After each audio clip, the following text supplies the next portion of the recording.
Welcome to another episode of Tank Talk. So excited to be here with you today. We've got so much to talk about. Trust me, this is going to be a jam-packed episode, and it's only going to be me. So I'm sorry about that. Lisa has some stuff going on, and it's just going to be me today, and possibly even next week too. But that's okay, because you know what? I usually do most of the talking anyway and barely let Lisa talk. It's not intentional. It's just the way I do things. I don't like that. And I know a lot of people that watch and listen to this don't like that, but that's just how I am. I just talk and talk and talk. And I actually like doing episodes on my own because I don't have to worry about that. I love doing this with my wife, but then I have to share the microphone and I like to talk. So if I can do it on my own, it's kind of a party and we have a good time. But we have a lot to talk about today. Like I said, jam-packed. If this is your first time joining me, or I should still say us because it's our channel, we do this every single week in podcast form on all of the podcast platforms, as well as a video version on YouTube.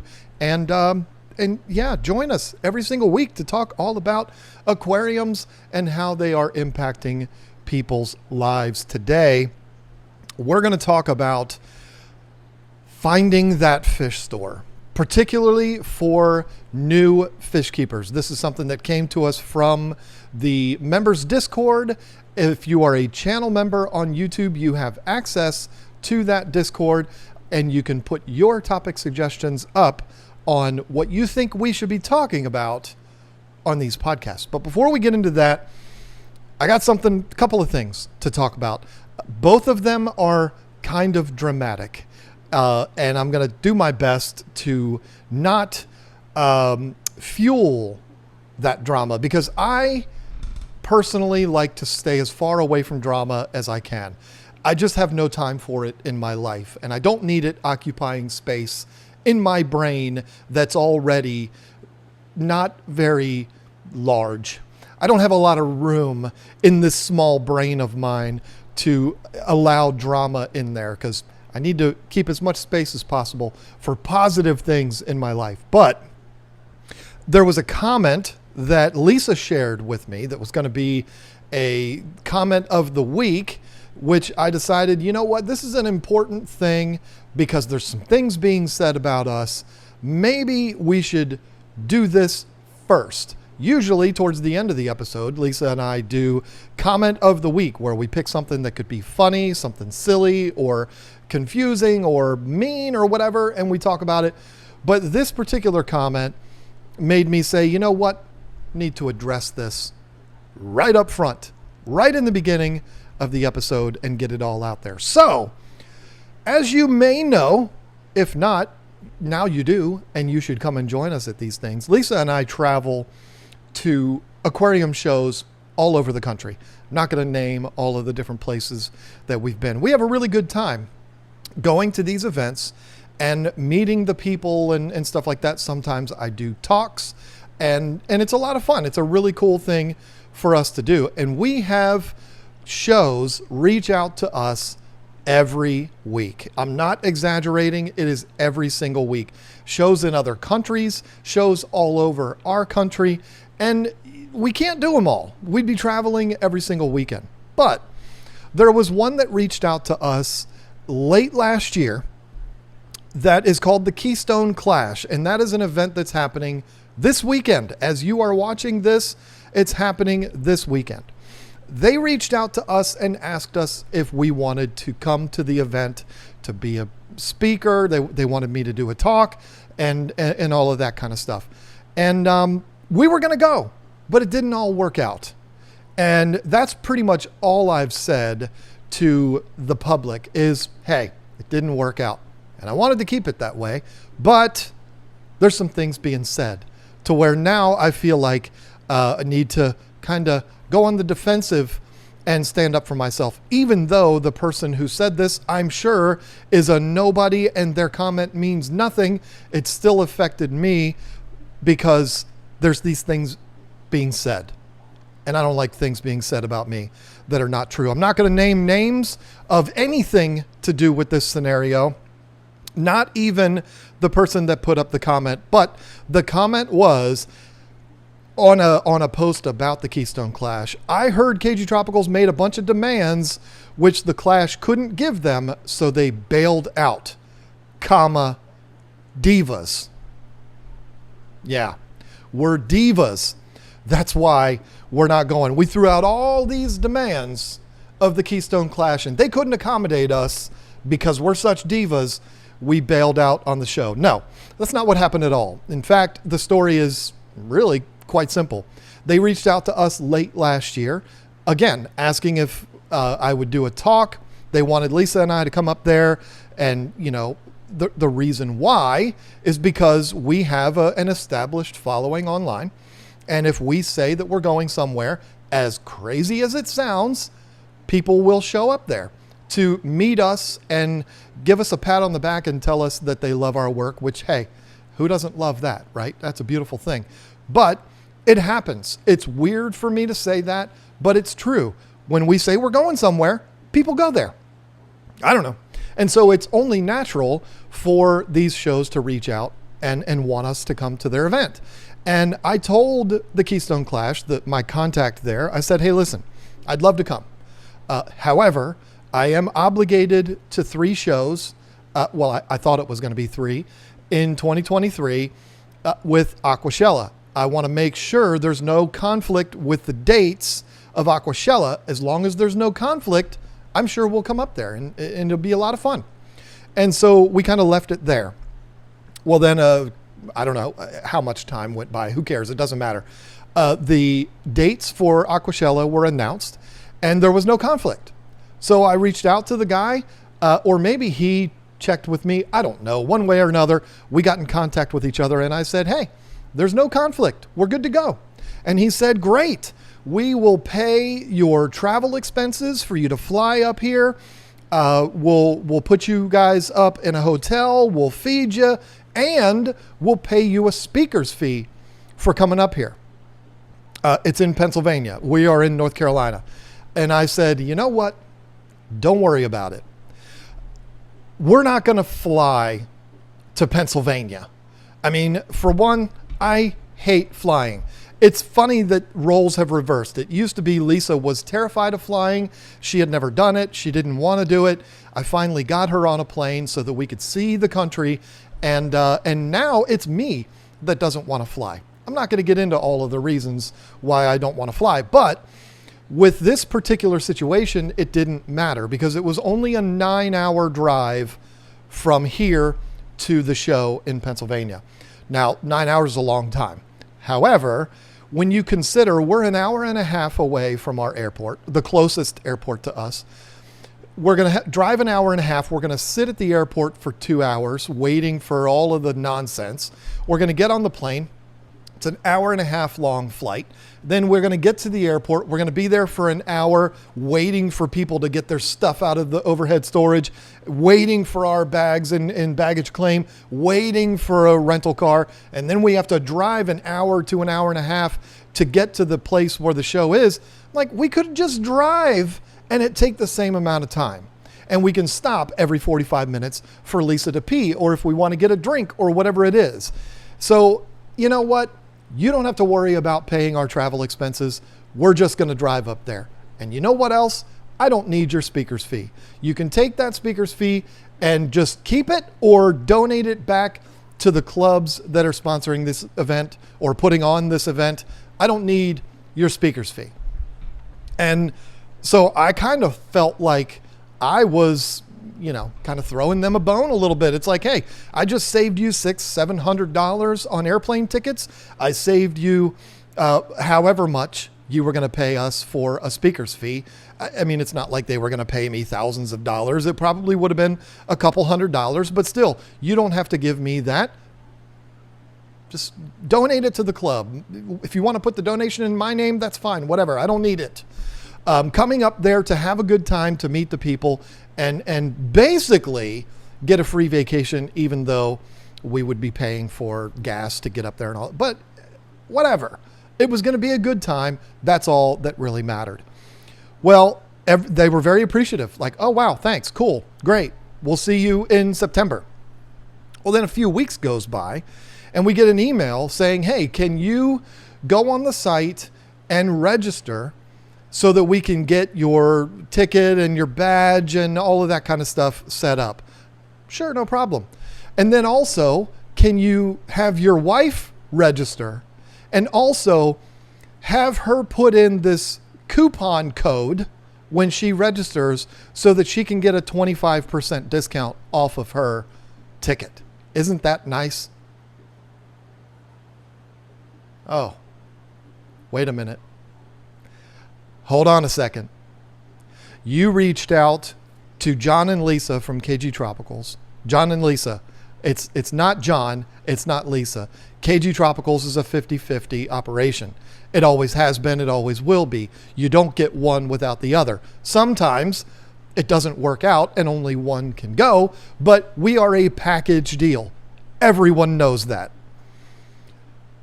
And you asked us to come to this event, and my wife has to pay for a ticket?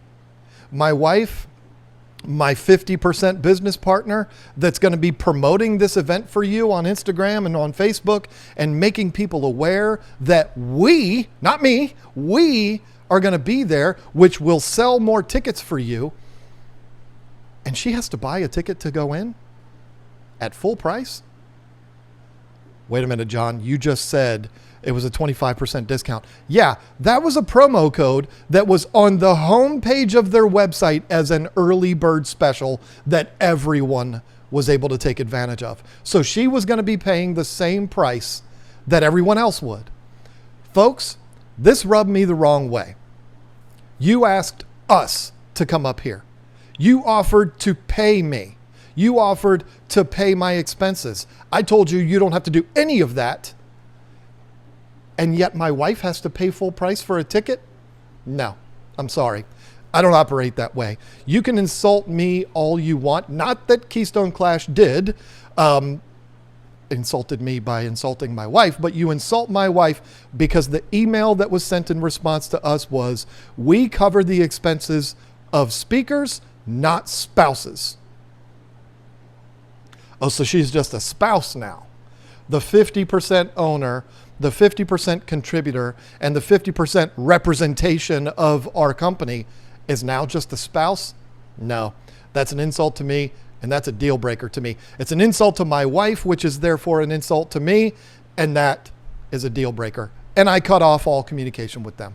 I was not going to allow there to be any contact about it. The decision was made, no, you insult my wife, that's the end. It's over. We're not coming. Even though he did email a couple more times trying to get me to change my mind and still have Lisa buy a ticket, which is just ridiculous. That, folks, is how it went down. I'm not going to share emails. I'm not going to share names. I'm not going to do all of that because why? I hope the Keystone Clash is a huge success. I hope everybody that's going there has an amazing time. I hope they make $1 million for the clubs from this show. I hope it's an overwhelming success. It's just not going to be a success with us being there or having any part of it. I didn't want to talk about this, like I said, but when there's idiots that are putting up comments about us and they have absolutely no clue of what actually happened, that to me, I can't tolerate that. If you don't like me and you want to put up comments about me, I'm bald, I have terrible teeth, I'm opinionated, you don't like my opinions, you don't like that I keep peacocks and haps in the same tank, whatever it is that you don't like about me, that's totally fine. But you start spreading things about me and my wife that are not true, I have a huge problem with that. Now let me be very clear, and then we'll wrap this up and have some fun with this show. This comment was not from the Keystone Clash or from a representative of the Keystone Clash. This was just an idiot sitting in his mom's basement commenting about something that he knew nothing about. That's all it was. But it still rubbed me the wrong way because I don't like rumors being spread about me or my wife. We are not divas. In fact, we're the opposite because everything they were offering us, except for the hotel room, we were giving back to them. Keep your money. We don't need it. Those are facts, folks. If I need to show receipts, I will, but I don't need to. Keep your money. You don't need to buy us plane tickets. You don't need to pay me a speaker's fee. Keep all of that. So we're the opposite of divas. We were trying to help out the show. And you know what? It could have been a huge benefit to them. You want to know how I know? We were also invited down to Charlotte. And we went down there, not the same show, obviously. We went down there to the Aquatic Expo. Sabu reached out to us probably around the same time as the Keystone Clash, I'm not sure, offered all of the same things. I turned all of those things down, just as I did with the Keystone Clash. He was very grateful for that. We showed up to that event, and before we even were able to get in line to get into the event, we were mobbed by people. This is factual, folks. Watch our vlog on it if you don't believe me. We went and got in line to get into the event, and people lined up from us in line wanting to take selfies with us. And then the organizer of the show had to come and get us and say, hey, come on, let's take you through. We didn't have to wait in line. We were waiting in line, but we didn't have to because whatever. So we go into that event. It took us an hour before we even found somewhere to put our bags down, because it seemed like every single person that we saw there was stopping us, wanting to talk to us, wanting to meet us and take pictures. They had a gorgeous show. They had a very successful weekend. I'm not going to claim that it was because of us, but we certainly helped. There was a lot of people that were there that said they were only there because they heard us talking about it. And that's how it's supposed to be. And that's how it could have been up there. I'm not going to sit here and tell you that the Keystone Clash would be 3 times the size as it is if we were there. I'm not arrogant enough to believe that that's true, but there would be some tickets sold because we were promoting it. And I'm not going to let one of those tickets that sold be from my wife. And here's the last thing. It costs the show nothing to give a ticket, to let somebody walk in the door. Somebody that's been promoting your event this whole time. It costs nothing to do that. But for some reason, they felt like Lisa needed to pay. We don't cover spouses. Do your research. Understand who it is that you're talking to. You're not just talking to John. When you're talking to KGTropicals, you're talking to John and Lisa. We're a package deal. We're always going to be that way. If you can't tolerate that, then fine. We won't go to your show. Just like we're not going to that show. But again, I hope everybody that goes there has an amazing time. I'm sure it's going to be a great event. I know a lot of people that are going. Good for them. Have a great time. I hope the show is an overwhelming success. I've got no hard feelings about the show whatsoever. Not crazy about the guy that was my contact there telling me that my spouse had to buy a ticket, but hey, whatever. I'm sure he's a great guy too. It was just a misunderstanding. But it is what it is at this point. And I wouldn't have talked about it if there weren't morons posting that we are divas and they couldn't meet our demands. That's ridiculous. That's absolutely ridiculous. Okay, I want to talk about a little bit of good news here. Again, you know, the beginning of the show here is usually updates on what's going on in our fish room, with our business, stuff like that. And I decided to include comment of the week in there. So this update segment of the show is going to be a little bit longer than it normally is. I have a fish related update for you that I was super concerned about, but now I'm very happy about. So 7 months ago, I think it's 7 months ago now, I got my first large saltwater tank in this fish house. It's right behind you. If you turn around, you'll be able to see it. I love this tank. I am so thrilled with this tank. It's been a lot of fun. Algae in a saltwater tank sucks, but I love that tank. I'm having a lot of fun with it. And I've had 7 fish since we bought it. And we just recently added 2 more. We added a goby and a bird wrasse which are awesome. But before we had those, we had 2 fox faces, an assassin trigger, a spiky burrfish, an emperor angel, and 2 clowns. Awesome combination of fish in this tank. Everything's great. Well, on a sad note, I feel like I do need to mention we did have our first casualty in that tank. That's not what this segment's about, but we had our first casualty, and it broke my heart because it was one of my fox faces. One of those scenarios where I'm keeping up with the tank, I'm testing my water, I'm doing my thing, I'm doing my maintenance, which most of the maintenance is cleaning algae off of the glass, but I'm doing everything I feel like I'm supposed to do. The tank is running great. The fish are super happy. And then all of a sudden, one day, one of the fish is dead. It was I forget what they call them, just like a standard fox face. Now, if you know anything about the story of this tank, you know that the fox face is the reason why I got this tank. Well, 2 fox faces. We got 2 fox faces when we first set it up, and it was in tribute of Jake Adams. We've got a magnificent fox face, and then we had one of the regular fox faces. The magnificent I named Jake, and the standard I named RB, which is short for Reef Builders, which is the company that Jake owned. Well, it was RB that passed, and I was brokenhearted about that. I wouldn't want to see any of the fish in that tank die, but for it to be one of the fox faces was an absolute gut punch. Don't know why it happened. It just did. But then something else happened, and this really concerned me. My assassin trigger has never been the most outgoing fish. This is just a fish that's kind of does his own thing. Most of the other fish kind of congregate together when it's feeding time, and they'll swim around together. The wrasse is all over the place nonstop. But the others, they do well together. They mingle together and everything's great. But the assassin trigger always stays off on his own or her own. I don't know what it is. Well, the assassin trigger started acting a little strange, being a little bit more reclusive than he normally is. I'm going to keep saying he. Listen, my fish identifies as a he. Okay, there you go. I don't need to explain it anymore. But in all reality, I don't know if it's a male or a female.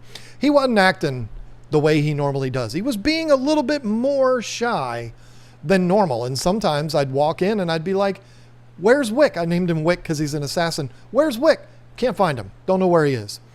And then one day I had, this was trouble. And this really, really bothered me. And I do not want this to become me disparaging a product, because I don't believe it's this product's fault. It just so happened to be that this product was mixed in with a abnormal fluke, if that even makes sense. So it's not the product's fault, but I came into the fish house and I have a magnetic algae scraper. I don't want to say the brand, again, because it's not the brand's fault. This scraper, you know what I'm talking about when I say magnetic scrapers. You slide it across the glass and you can clean the algae off without getting your hands wet. This particular scraper has a sponge on one side, and if you flip it, there's a razor on the other side, or a blade on the other side for really really, whatever the word is, bad algae that is hard to get off. You can use that razor side and scrape it. Well, I always, when I store this algae remover thing, I always store it with the blade side towards the glass, because I'd rather have the blade up against the glass than have it sticking out into the tank where one of the fish can swim by and cut themselves. I mean, it's just a piece of metal. It's not a razor blade, but still, you never know. So I had it stored in the way that I normally do. I walked in and my assassin trigger was stuck to the sponge on that algae magnet scraper thing. And I thought, oh no. I found him, and he's dead. Wick is dead. 2 casualties now in this saltwater tank. This is horrible. I feel so bad. I wish I would have found him before, and maybe I could have done something. I don't know, but I feel really bad about it. And with a broken heart, I start to go in there to take him out. And as soon as I touch the outside of the algae scraper, he flutters. I said, oh, well, how are you stuck to this thing? It's not like you've got titanium rods inside of you because you broke bones and it's making you stick to this really, really strong magnet. It turned out that the assassin trigger, and I don't know a whole heck of a lot about these fish, okay, folks? I just keep them, and I love them, and they're awesome. The assassin trigger has a very, very sharp anal fin. It's a weird shaped fish. I don't know what the anatomy on this fish is called. There's a very distinct, almost needle that sticks out at the very top of this fish's anal fin. And it was that little needle thingy that was stuck to the sponge. So he was trying to get away from it, and he was stuck. Now, if you know anything about these algae scrubbers, it's not just a sponge. The way I describe what this thing is that it's almost the one side of Velcro.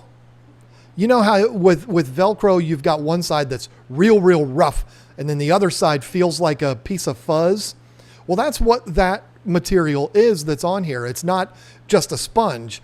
And so one of the little thread things on there got stuck to this fish's anal fin, and he was just kind of sitting there.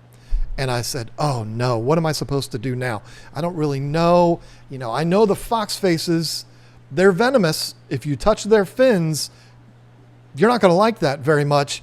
I don't think the assassin triggers are, but I don't want to risk it.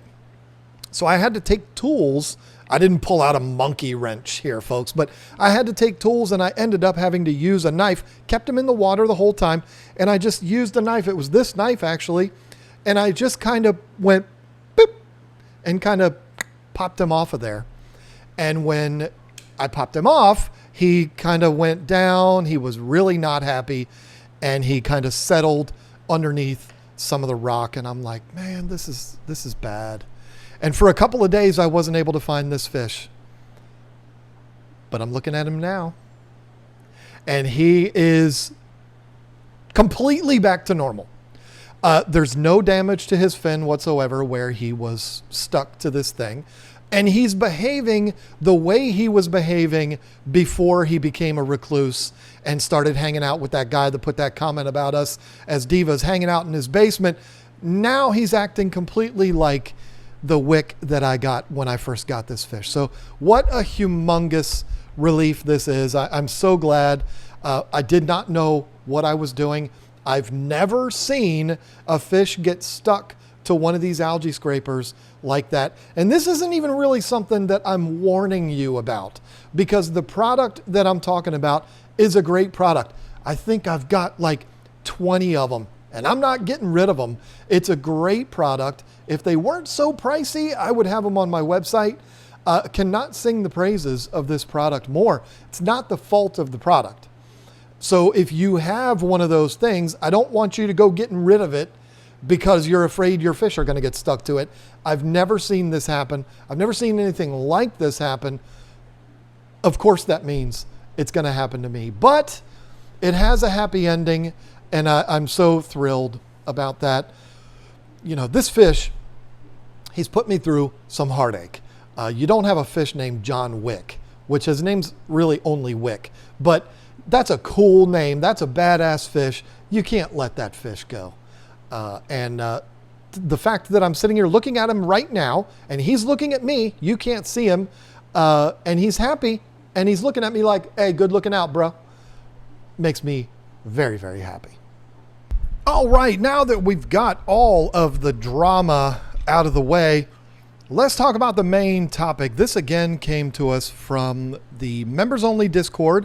We have channel memberships available on our YouTube channel. And if you are a member, you get access to the members only Discord.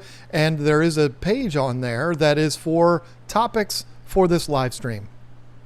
And 98Z28 put up what to look for when selecting your fish store. Beyond no schools of dead fish. The best way to help a new fish keeper. And this is a great question. There are people that have no interest in going to a fish store because we do so much of our stuff online these days. And I thank you for that. However, you really should be going to a fish store no matter what.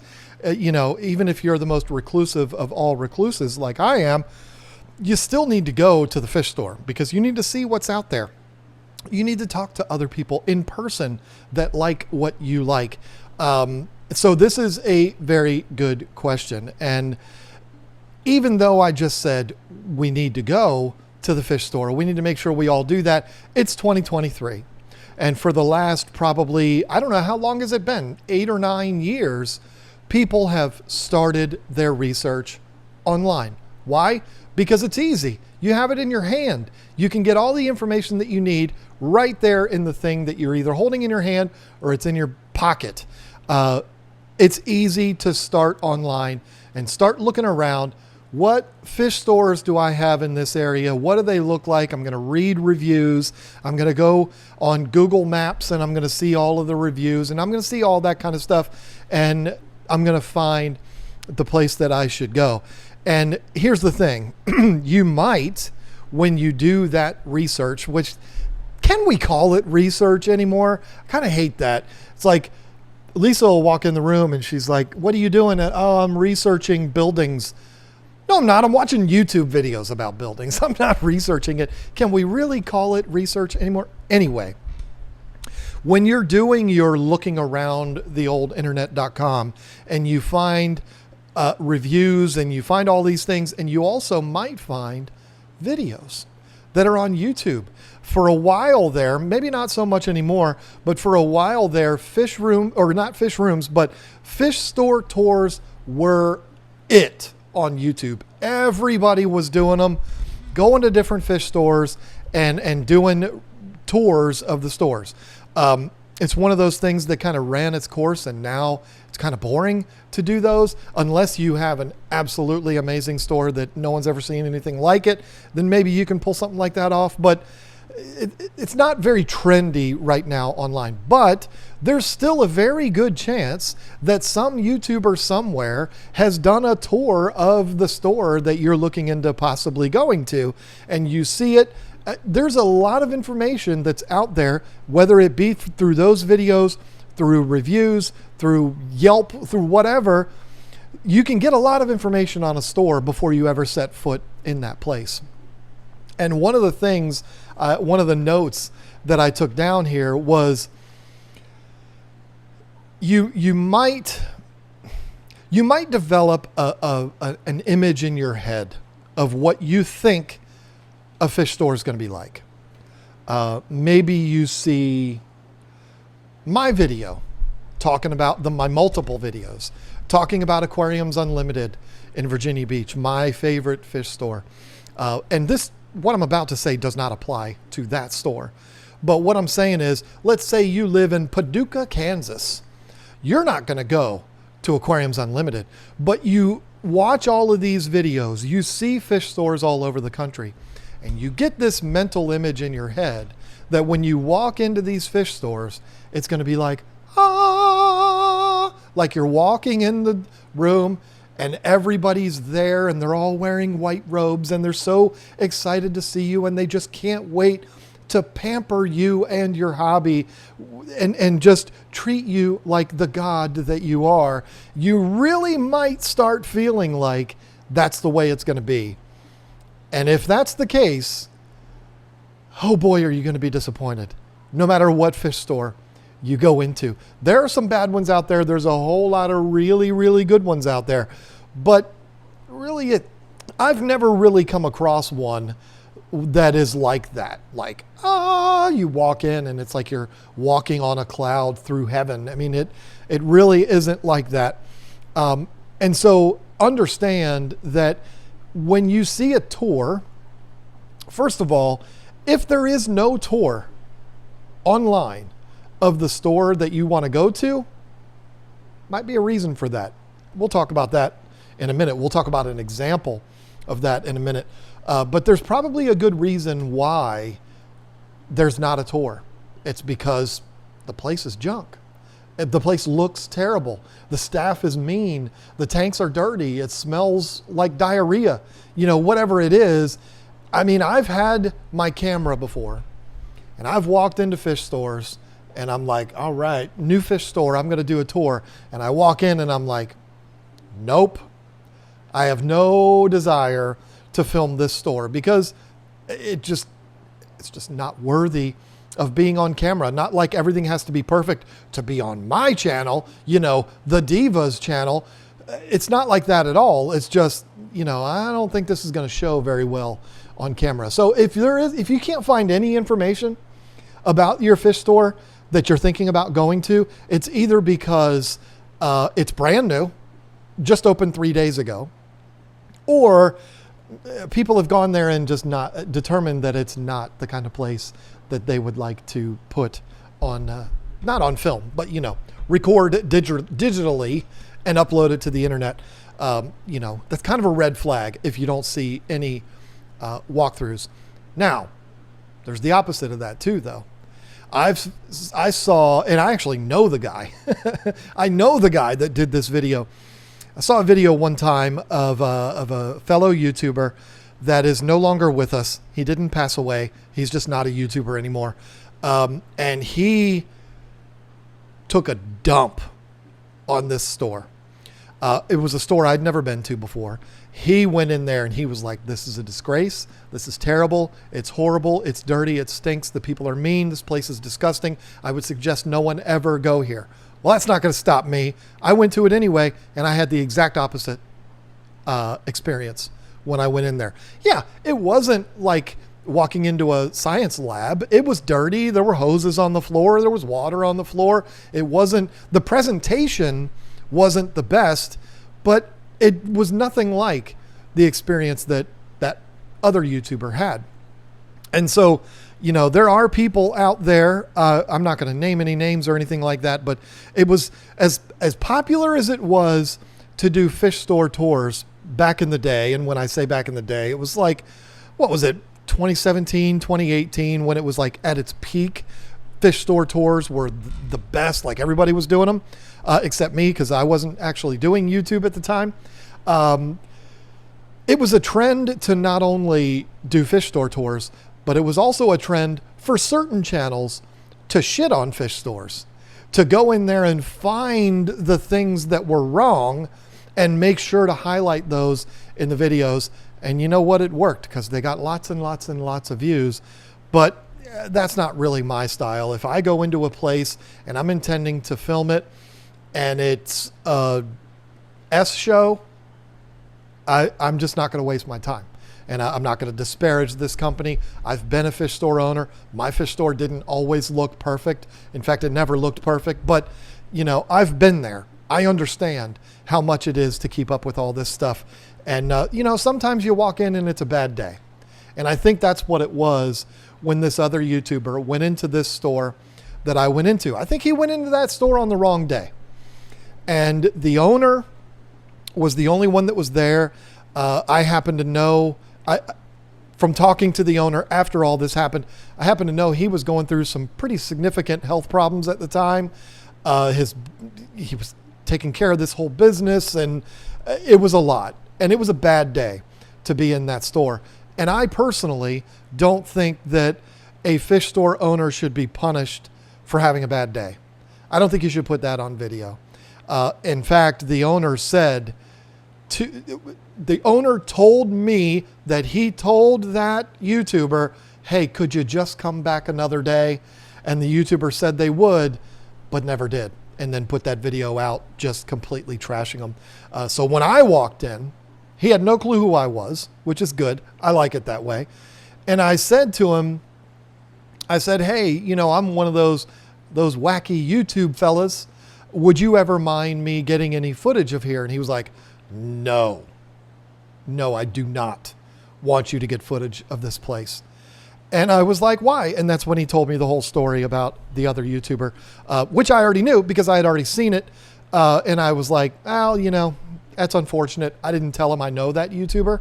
I just said, yeah, that sucks. I understand that you don't want to do that. Well, what I ended up doing, this is just a sidebar. I ended up going back there. I don't know. It was a couple of months later, and the owner was actually not in the store because he was bedridden from his illness. And I said, you know what? I don't care what he said. I'm going to do a video. And I told the people at the store, they actually, the employees that were there at the time knew who I was. And I said, hey, look, I'm going to make a video. And I did. And hopefully it helped. I don't know. Last time I drove by that place, which would have been probably 2 years ago, they were still in business. I hope they still are. This is a tough business to be in. So what I'm getting at, that was a very long-winded way of saying, when it comes to reviews, when it comes to videos that you see, it's going to go, there's so many different ways that it can go. If every single review you see and every single video tour you see and every bit of footage that you see is all positive, I think there's probably a real good shot that that's going to be a good store. But if you see mixed reviews, I don't think people get it that these people might have just had a bad day. Or it might have been YouTubers trying to emphasize problems with the store like that one did. Also no longer a YouTuber. So I guess that's kind of a trend we see when you do videos shitting on fish stores. You don't last long. Anyway, that's a pet peeve of mine. It might have just been a bad day. And that's the video that you're seeing from that particular YouTuber. But regardless, there's so much information out there that when you walk, you should be able to go to a fish store and feel like you've already been there because you've seen all of the pictures, you've seen all of the videos, you've heard on social media and all this kind of stuff. You go into the fish store, you recognize the employees because you've seen them in videos. It's like you've been there, and that's really, really cool. But there's this other thing. There is putting lipstick on a pig. Still a pig. It's just a pig with lipstick on it to make it look a little better. I have experienced myself social media posts that have been put up about a fish store, and they do it in a way to make the store look completely different than it actually is. You walk into the store and you're like, this is not what I expected at all. This is not what I've seen in the videos. This is not what I've seen on Instagram. No, what you saw on Instagram or on YouTube was everything set up perfectly. They built a set. They have this particular angle that shows the aquarium from this way. And so you can't see all that carnage that's in the back. All you see is what they want you to see, and you don't see all of the nonsense that's going on around it. That is common too. And you know what? I don't blame them a bit. If you're a store owner, you don't want to put pictures up of your place looking like trash. You want to put photos up that look nice and are going to sell the business for you. So I'm not mad at anybody, but I had an experience at a fish store one time. Again, not going to name names because it's not my job to disparage fish stores, where I didn't even feel like I was in the right place. I'd seen videos on YouTube. I'd seen posts that Lisa had shared with me on whatever social media.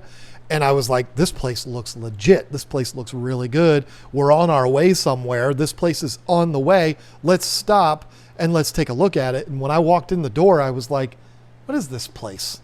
This is gnarly. Like, this is not what I saw in the pictures. And that's an example of them putting lipstick on the pig. Again, don't blame them. I hope they are wildly successful. The store also reeked of weed. But anyway, I understand. I'm the old man in the room. But, that's an example of having an image in my head of what I'm about to walk into. And then when I walk into that place, it's nothing like what I was expecting. So even though you can do all of the research in the world, and you can get as much information as possible and feel like you have a really good understanding of what a place is online, you get all that information. You're really never going to know until you actually set foot into that place. Now, let's talk about my experiences back in the day. And when I say back in the day, I'm not talking about that far back. I'm talking about 2010, 13 years ago.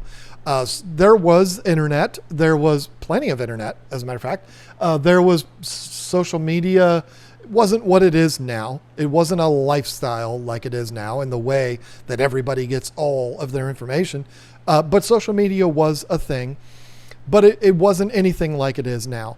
So when you would walk into an establishment, you really had no idea what you were getting into. And I had two completely different experiences at two different stores. And this is why I would tell you, I can know within 30 seconds of walking into a fish store whether it's going to be a good one or not.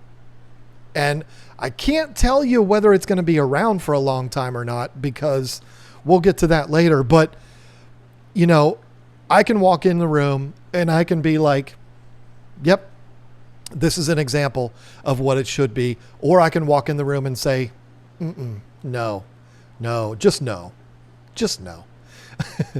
Two examples of that.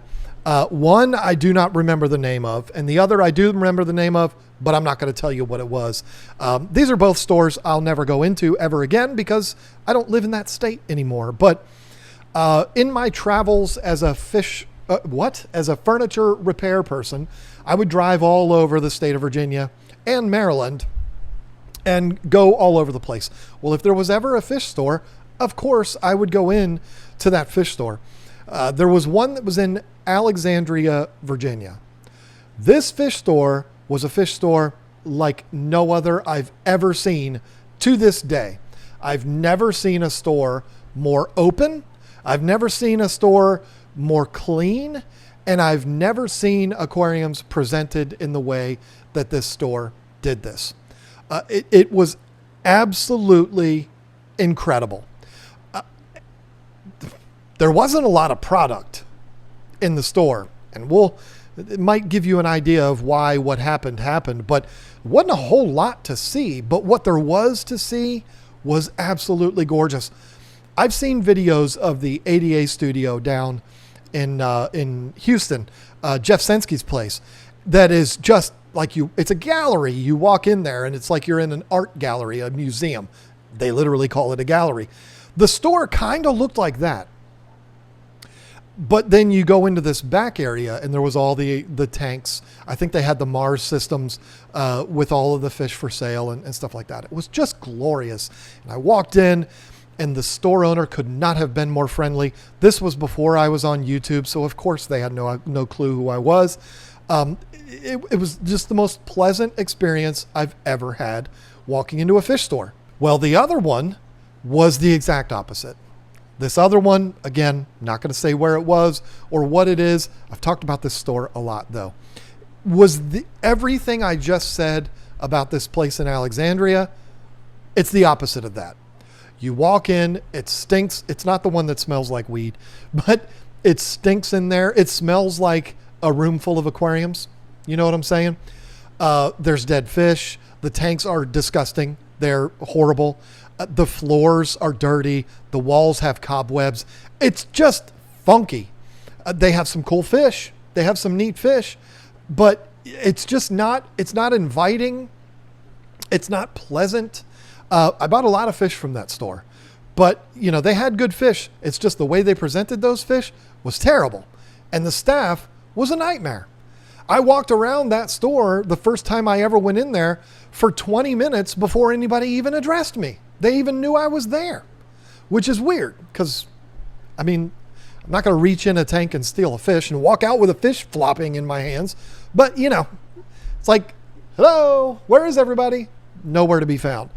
Two completely opposite experiences. Which one do you think, give you one guess, which one of those two stores do you think is still in business? It's not the one that was fancy. Nope, not even close. That one closed down like a year after I was there. And the one that was nasty, still in operation to this day. I checked on Google Maps. Although KGTropicals in King George, 8 years after it closed, still shows up on Google Maps. So maybe not. But I know that store is still there because I looked down in the reviews and there were recent reviews. So I know that store, the one that was bad, was still open. And I think it's under new ownership, and hopefully it's really, really good now. Hopefully they've turned things around. That one's still in business, but the one that was super fancy was not. And I can tell you why I think the one shut down and the other didn't.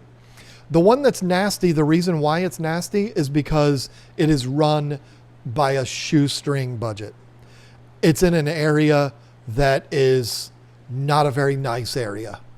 I'm not going to explain where it is, but it's it's not the kind of place you would want to frequent at night. It's just a bad area. You know, there's a lot of crime there. There's a lot of drugs there. And the store's right in the middle of that. It's a really not a good area. I would not let Lisa go there by herself. The other one, the one that shut down, was in a really pristine shopping center right in the middle of Alexandria, Virginia, that's super busy, super highly populated. Most of the population works for the United States government there, so there's a lot of money there, which means that the store the rent on his store that was probably 3,000 square feet was probably $20,000 a month. And he has a store that is more of a gallery than it is an actual retail store. There's not a whole lot to buy there.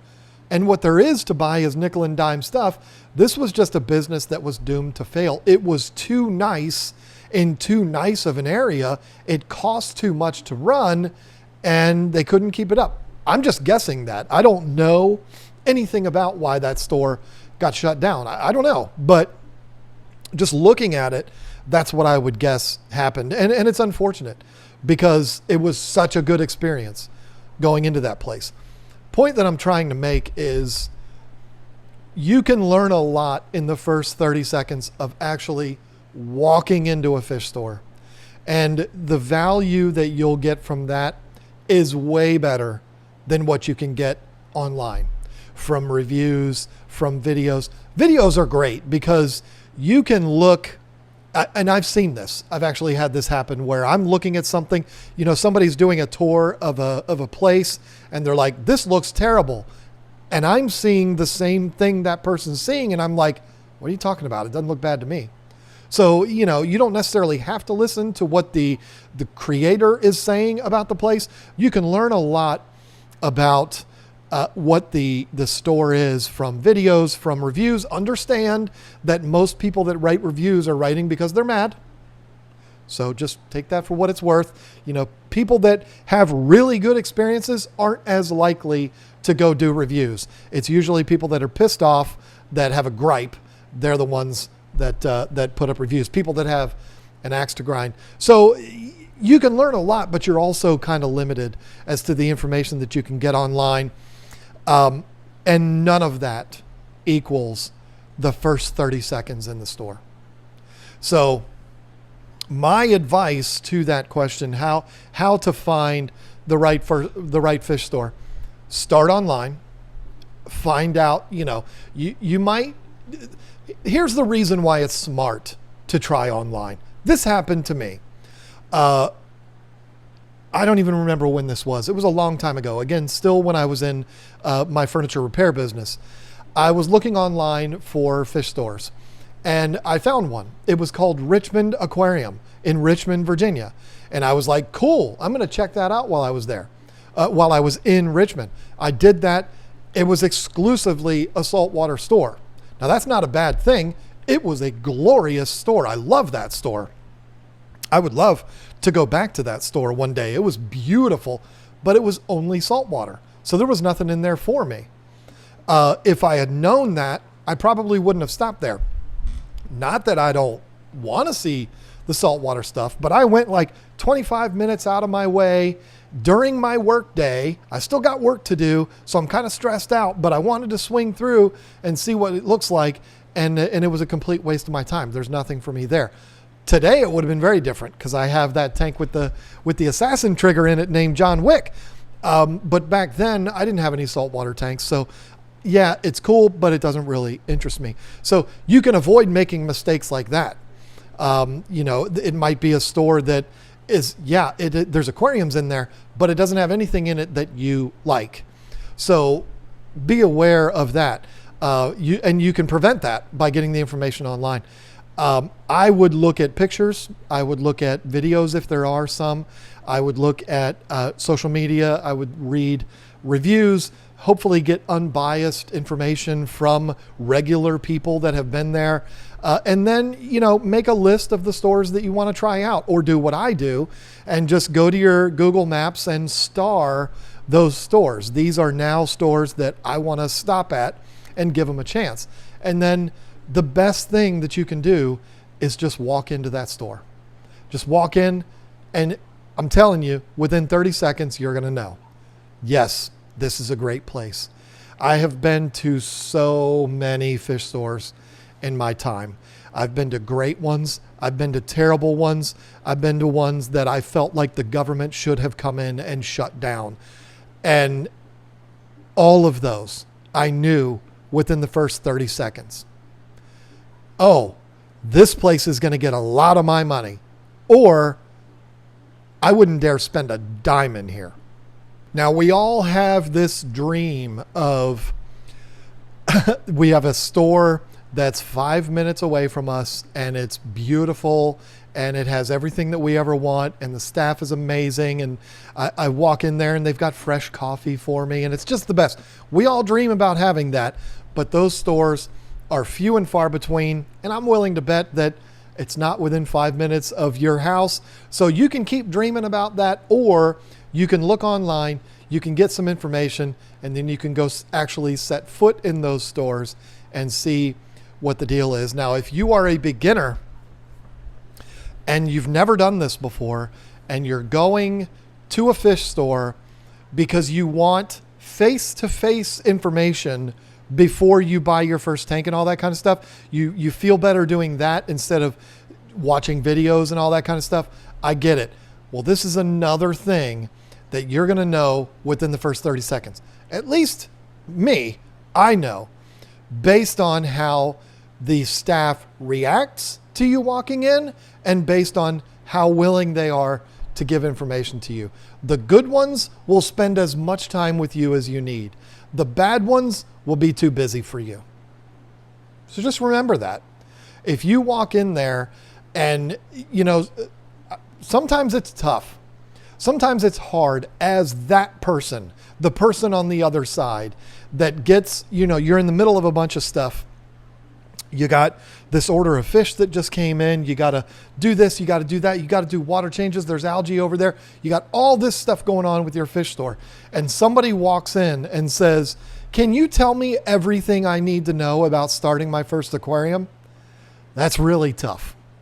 And I'm going to be brutally honest. Sometimes I failed at that when I had my store, because it's just the circumstances are what they are. I'm not telling you don't go into a fish store and ask that question. I encourage you, and you're going to know within 30 seconds if the person at the store is like I did a couple times, not every time, once or twice, I would be like, oh my God. And I don't know if they could see it in my face, but I could feel it. Are they that way, or are they like, of course I will. Of course I'll tell you everything you need to know.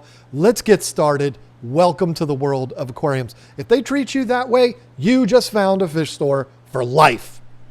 Trust me, because those are hard to find. It's even more hard to find an employee that conducts themselves that way. You'll almost always get that from the owners, unless they're bedridden because of an illness, like that one poor guy, you'll almost always get that from the owners because they have a vested interest in getting you to learn aquariums so that you'll keep coming back to buy stuff from them. But to get that from an employee, oh, that's next level.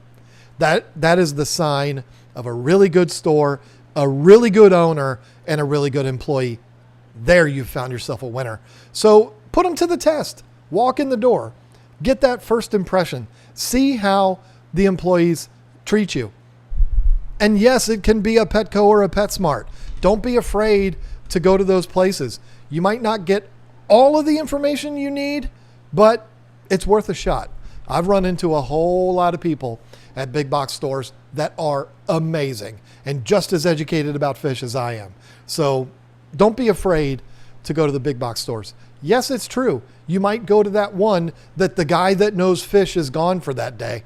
There's nothing you can do about that. But those are good resources too.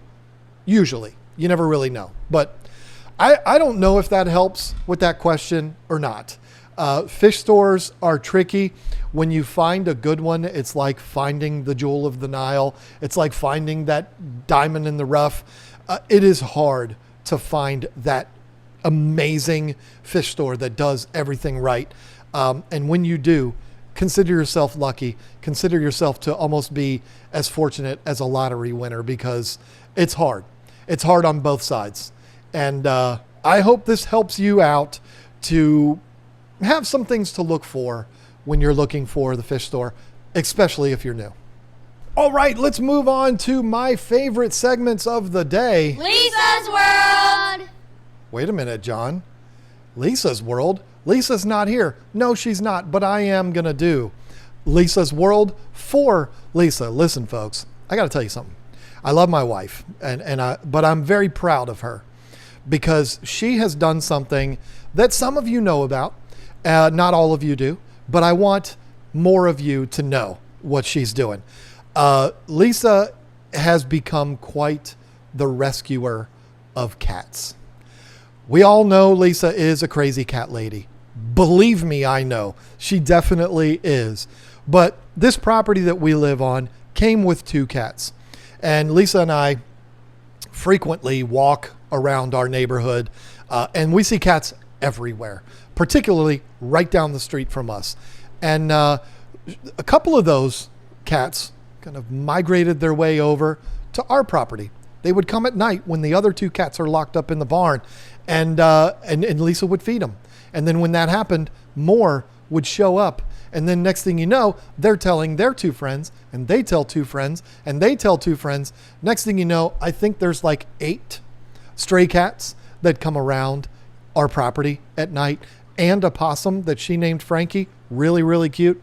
But she has turned this into something that I never expected her to. In fact, she is entertaining the idea of registering as a nonprofit and becoming a rescue, a real legit rescue, because if she does that, you know, the veterinarians will treat her different because she's taking these cats and paying money to get them fixed and stuff like that. She's saving these cats.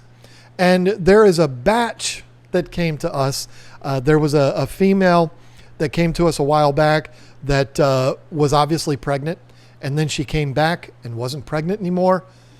And we're like, oh, where's your kittens? And then like a month and a half later, she escorts her kittens over to us. Like, here they are. Take care of them now. So now we have all these kittens in the house, 4 of them, plus that mama. It's absolute madness. But the reason why I'm talking about this is to thank you. She would be doing this if she was here. She did not ask me to do this. I'm doing this on my own. I want to thank you because I'm willing to bet that the people who have done what I'm about to thank you for are here watching this because they watch both channels. Lisa has a channel called Roots and Whiskers, and where she talks about cats and she talks about plants, but almost always cats. And she, a couple of weeks ago, I don't know, decided to put up and make public a Amazon wish list through her channel. just to help, because she's spending a ton of money on food, spending a ton of money on vet bills. We just had 2 boys neutered last week, and they're still hanging around every single day, but love those 2 guys. She's putting a lot of money into this, and she was like, maybe people want to contribute. A lot of people are asking, how can I help, and all this kind of stuff. So maybe people want to contribute. I'll put out a wish list, and let me just tell you, the Postal Service, because out here the Postal Service delivers Amazon packages, they are here a lot, delivering packages from Amazon that are purchased from that Amazon wish list. And to all of those people, I want to say thank you. I don't know the names of those people. You know who you are, and she will be thanking you on her channel, but I just wanted to say thank you to all of those people, because it's absolutely amazing. Because I'm not going to lie to you. There's been a couple of times where I've been like, you paid how much? And it can be like, whew, hello. I completely support her. I love these cats too. Let's keep that a secret, but I love playing with these cats and stuff like that too, especially the kittens. They're a lot of fun. If you want to see what she's got going on with these cats, her channel is Roots and Whiskers. I'll put it in the description below this video and in the show notes for the podcast. Check it out. If you're a cat lover, you'll love it. She's going to be putting up all kinds of videos about all of these cats that she's rescuing, and she's going to be trying to find homes for them, and will be using that YouTube channel to do that. In fact, 3 of the cats that are on her channel are already claimed by other people that saw it on YouTube. So super excited about what she's doing. And I personally, she's going to do it too, but I personally wanted to thank everybody that's contributed to that Amazon wish list. I'm not going to put up a link to it or anything like that, because I'm not asking people for donations. If you want to contribute to that, go to her Roots and Whiskers channel. You can find the wish list there. And, if you want to be a part of that, but check it out. It's very, very cool. Now let's move into something very interesting that happened to me yesterday. John's World. I had this happen to me, something that when I told Lisa about it, she said, I've heard of that. I've heard of people doing that. And it just shocked me. So yesterday, I was working, doing my normal thing. Lisa went to our daughter's field hockey game. She's made it a point. She's not going to miss a game because this is our daughter's senior year. I can't make every game because somebody has to stay back here and work. But I will get to a couple games this year. But she went to the game yesterday, so she was gone, which meant for dinner I was on my own, which meant we know where I went. I went to McDonald's because I cooked my own breakfast. I cooked my own lunch, but Mama ain't home. She ain't never going to buy me McDonald's, so I'm going to go get McDonald's. Drive to McDonald's, about 8 minutes away. Sitting in the drive-thru, put in my order, number 2B, with a Coke with no ice, pull up to the window, have my card. Here you go. And the lady says, oh, no, the guy ahead of you paid for yours. I said, was that a mistake? And she said, no, he just said he wanted to pay for it. And now at this point, I'm looking like, Mom, is that you? Like, do I know this person? I'd never seen this person before in my life. They were in a similar truck to me. So maybe they were like, I like that guy's style. I want to do that. But I've never had, I looked at the McDonald's person and I was like, is this real? Like, did that really just happen? And she said, yeah, you're good. Here's your receipt. Okay. So I drive on and this guy's pulling away now. It's not like I can say thank you and all this kind of stuff. He didn't want me to thank him. He just pulled off. And I know it was a he because I could see when he was ordering ahead of me, I could see him in his mirror. I wasn't being weird. You know what I'm talking about. So I could see him in front of me, driving a green Chevy Silverado. I have a GMC Sierra. Same thing though. Actually, no, Sierras are better. But anyway, you are still a nice guy for doing that.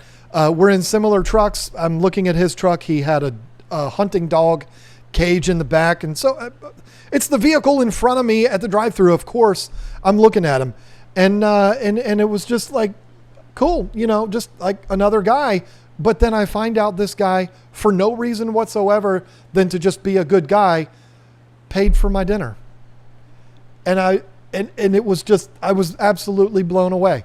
I'd never had anything like that happen to me in my life. And I pulled away. I'm driving off and I'm hoping that maybe I can catch up to him, but no, he's gone. And then it hit me. I was like, oh, wait a minute. That was a really nice thing that guy did. Maybe I should have done the same thing. That would kind of make sense, right? Maybe I should have, at the time, I should have said, okay, well, if I don't have to pay for mine, let me pay for theirs. And there was a line behind me. It was dinner time. Maybe that would just continue. And, somebody started this, but I don't know.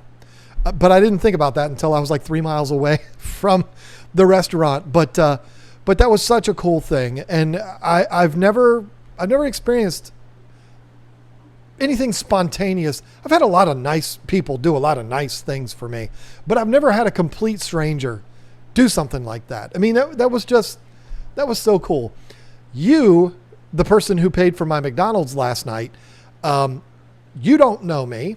You're certainly not watching this, but if you are, the guy that was driving the green Chevy Silverado with the Beagle rack in the back, thank you. That was really nice. And the dinner tasted so much better because you paid for it for me. I just thought that was absolutely fascinating. And no matter what the news says, no matter how many dark and scary things we see on the news, there's still good people out there.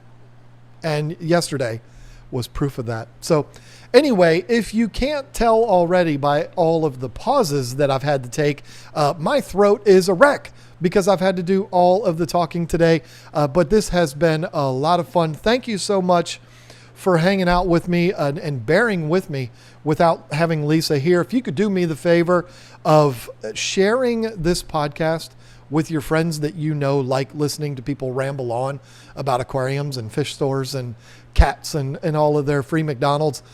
Do me that favor of sharing that with them. Got some big things coming up in the next couple of weeks that I can't wait to share with you. It's going to be jam-packed and it's going to be fun. Thank you so much for hanging in there with me, and I will see you next week.